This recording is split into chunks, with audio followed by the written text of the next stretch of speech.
बिस्मिल्लाहिर्रहमानिर्रहीम। अस्सलामुअलैकुम वरहमतुल्लाह वबरकातुहू।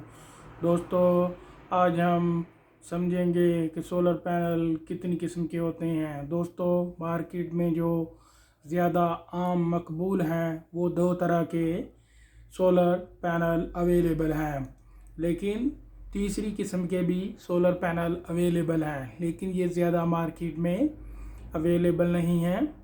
इसलिए जो है ये बहरहाल हम समझने के लिए कि हमें पता होना चाहिए कि कितनी किस्म के सोलर पैनल हैं। दोस्तों, थिन फिल्म जो है जो सोलर पैनल अवेलेबल है ये इस तरह के जो है थिन फिल्म पैनल होते हैं और शक्ल में वो बिल्कुल इस तरह ब्लैक कलर के होते हैं और इधर लाइन होती है। और जो है दूसरी मोनोक्रिस्टलाइन जो है ये मार्केट में अवेलेबल है और इस तरह के इसके पैनल की शक्ल होती है।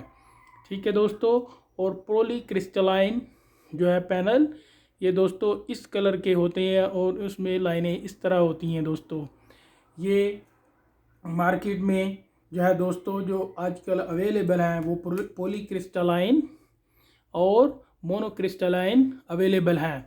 दोस्तों, पॉलीक्रिस्टलाइन और मोनोक्रिस्टलाइन लाइफ के हिसाब से तकरीबन इनकी सेम लाइफ है, लेकिन एफिशिएंसी के लिहाज से जो है मोनोक्रिस्टलाइन जो है मोर एफिशिएंट है, क्योंकि जहाँ पे जो मौसम ज़्यादा क्लाउडी रहता है यानी बादल रहते हैं, या मौसम सरमा में जो है जो धुंध वगैरह की वजह से जो मौसम जो सूरज जो है ज़्यादा हमें अवेलेबल नहीं होता, तो वहाँ पे जो है ये मोनोक्रिस्टलाइन पैनल को तरजीह दे दी जाती है। और आम जो है जहाँ पे ये क्लाउडी वेदर का प्रॉब्लम नहीं होता है वहाँ पॉलीक्रिस्टलाइन पैनल जो है इनको इंस्टॉल किया जाता है।